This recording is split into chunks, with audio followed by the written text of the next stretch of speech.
Two signs of panic today as Anthony Albanese suddenly goes, uh-oh, the economy, and uh-oh, Pauline Hanson.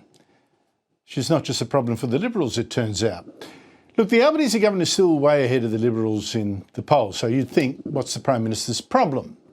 In fact, the future suddenly looks very troubled for the country and for Albanese.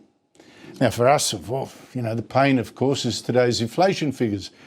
Steady at 3.8%, but higher than expected, or is healthy, with underlying inflation actually rising. And this is, of course, bad news for us and poison for the Prime Minister.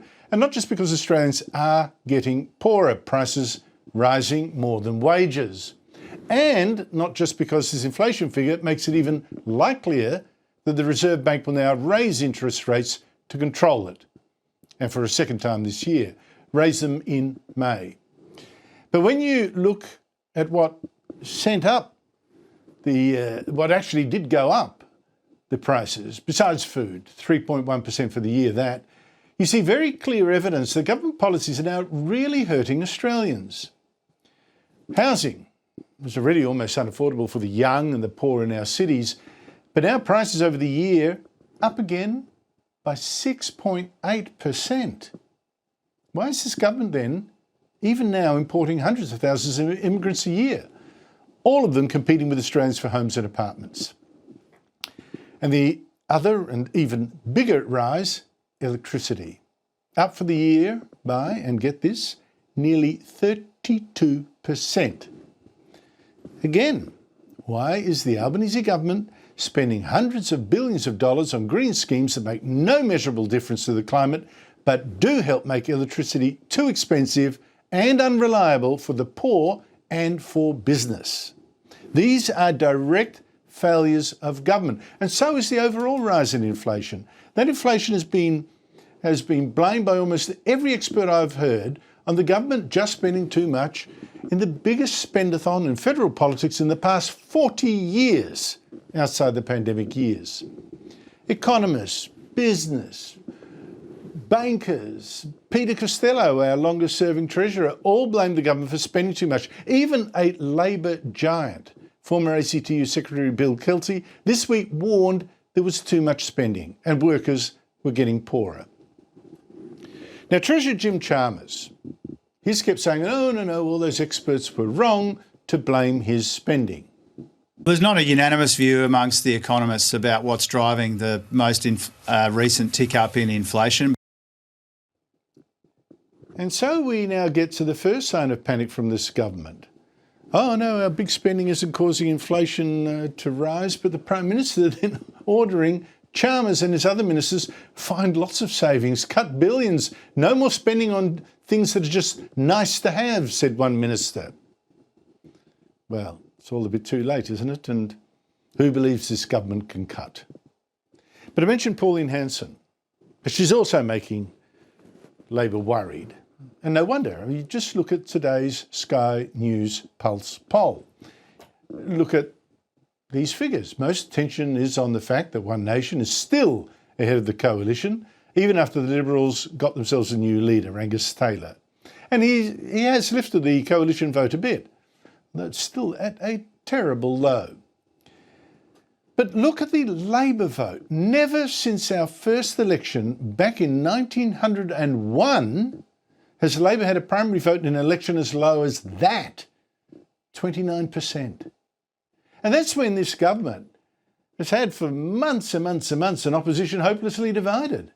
Still, 29%. Blame not just the economy.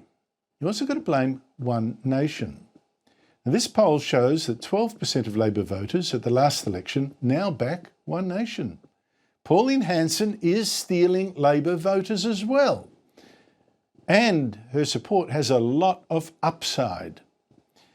This poll today shows twice as many voters are seriously considering voting for her than vote for her now.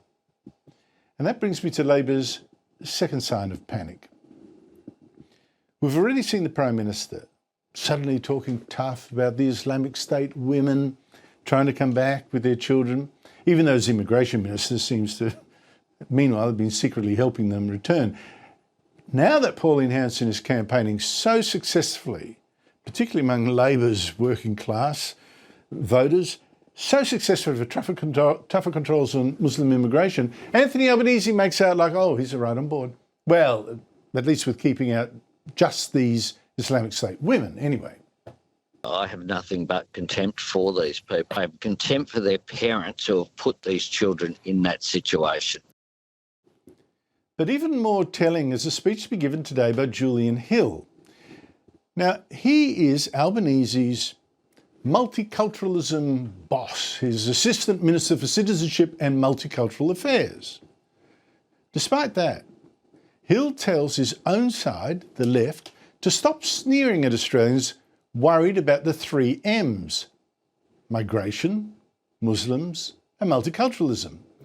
He said many decent Australians have attended the Marches for Australia, which you know Pauline Hanson has addressed. He said they deserve to be listened to rather than dismissed. The economic concerns of frankly pissed off people or worries about integration are real. He also said worries about immigration were legitimate. What a huge change from the left shouting racist at those of us who've warned about all this for years. And Hill, underline, is the multiculturalism czar of this government. Also told the left to stop attacking our national symbols and be more patriotic, saying, controversially to some, I believe this means embracing Australia Day, for as long as there is no consensus to change the date, as a day to reflect, celebrate and be proud of our country and our complex history. Why on earth would we cede our flag, he says, cede our flag, our national day and institutions as propaganda for extremists and the hard right? Yeah, it still damns the left that Hill has to admit it's controversial to ask the left to be proud of their country and to fly the flag, just as Hanson has been doing for decades, flying it inside our parliament as well. So we talk a lot about Hanson, as how Hanson has made the Liberals wake up to themselves and talk about cutting immigration and promoting Australian values and all that. But the threat of Hanson is now, as you can see, also wiping the sneer off Labor's face, forcing it to at least talk tough on borders. Well, talk, that's all it is, and to keep out Islamic radicals. And good heavens, there's even now talk of cutting spending. So how much in a panic must this Albanese government be in?